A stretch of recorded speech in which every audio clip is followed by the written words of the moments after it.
নমস্কার, আপনারা সবাই কেমন আছেন? আশা করি ভালো আছেন। সোজা ঘরোয়া রান্না উইথ তপতি চ্যানেলে আপনাদের অনেক স্বাগত। আজকে আমি একটা স্কুল টিফিনের রেসিপি বানিয়ে আপনাদেরকে দেখাবো। কলা আর ওটস দিয়ে প্যানকেকের রেসিপি বানাবো। তাহলে দেখে নিন। পুরো রেসিপিটা দেখার জন্য আপনাদের কাছে অনেক অনুরোধ রইল। এখানে দুটো কাঁঠালি কলা নিয়েছি। কলাগুলো কিন্তু উপরের খোসাগুলো অনেকটাই কালো হয়ে গেছে, কিন্তু ভেতরটা অনেকটাই ভালো আছে। কলাগুলো দুটো পরিষ্কারভাবে আমি এখানে ছাড়িয়ে নেব। কলাটা দিলে কিন্তু রেসিপিটা তৈরি করতে বা খেতে খুব সুন্দর লাগবে। কলাগুলো ছোট ছোট টুকরো করে এখানে কেটে নিলাম। যতটা টুকরো করতে পারবেন এখানে কিন্তু খুব পাতলাভাবে টুকরো টুকরো করে নেবেন। একটা মিক্সিং জার নিয়ে নেব। কলার টুকরোগুলো মিক্সিং জারে কিন্তু এখানে দিয়ে দেবো। আমার চ্যানেলের রেসিপি যদি আপনাদের ভালো লাগে লাইক করবেন, নতুন বন্ধু হয়ে থাকলে চ্যানেলটিকে সাবস্ক্রাইব করে আমার পাশে থাকবেন। 2 চামচ মতন এখানে চিনি দিয়ে দেবো। কলা যেহেতু মিষ্টি তাই আমি এখানে চিনির পরিমাণটা কম দিলাম। 3 চামচ মতন এখানে ওটস দিয়ে দিলাম। পরিমাণ মতন লবণ দিয়ে দিলাম। অল্প পরিমাণ এখানে লিকুইড দুধ দিয়ে দেবো। দুধটা কিন্তু নর্মাল তাপমাত্রা ছিল। ভালো করে একটা মিহি পেস্ট তৈরি করে নেব। এখানে একটা পাত্রে আমি ঢেলে নেব। দেখুন কত সুন্দর তৈরি হয়েছে এটা। আর এটা বেশি পাতলা না, কিন্তু ব্যাটারটা ভালোই গাঢ় ছিল। মিক্সিং জারে একটা ডিম ভেঙে নেব। আপনারা কিন্তু একটা ডিমের পরিবর্তনে দুটো দিতে পারেন। ডিমটা ভালো করে এখানে ফেটিয়ে নিতে হবে। দিয়ে দেবো।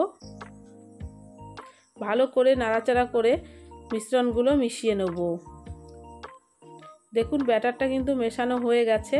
2 চামচ মতন এখানে ময়দা দিয়ে দেবো, যাতে ব্যাটারটা আরেকটু গাঢ় হয়।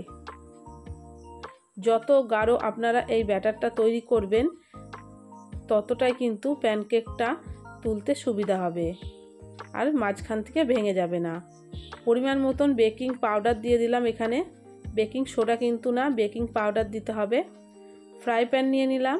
এক টুকরো বাটার এখানে দিয়ে দিলাম। বাটারটা মেল্ট হয়ে গেলেই এক হাতা করে ব্যাটার তুলে নিয়ে দিয়ে দেবো। ব্যাটারটা দিয়ে ভালো করে হাতার পেছন দিক দিয়ে একটু গোল করে নেব। 2 থেকে 3 মিনিট এখানে ঢেকে দিয়েছিলাম। উপরটা কিন্তু অনেকটাই ফুলে উঠেছে।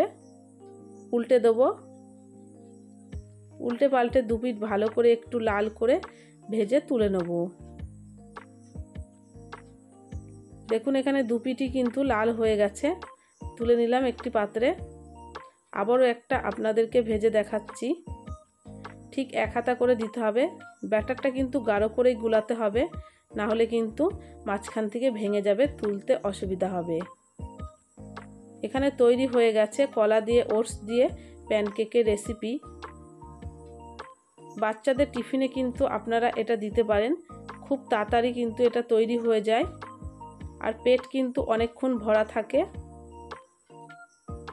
ভালো লাগলে একটা লাইক করবেন, নতুন বন্ধু হয়ে থাকলে চ্যানেলটিকে সাবস্ক্রাইব করে আমার পাশে থাকবেন। দেখুন কতটা নরম হয়েছে প্যানকেকটা, আর খেতেও কিন্তু দুর্দান্ত হয় আর সুন্দর নরম হয়েছিল। একবার হলো বাড়িতে এই রেসিপিটা তৈরি করবেন, আশা করি আপনাদের অনেক ভালো লাগবে। ভালো থাকবেন, সুস্থ থাকবেন। দেখা হবে নেক্সট রেসিপিতে। ততক্ষণে সাবধানে থাকবেন। রেসিপিটা দেখার জন্য অসংখ্য ধন্যবাদ রইল আপনাদের।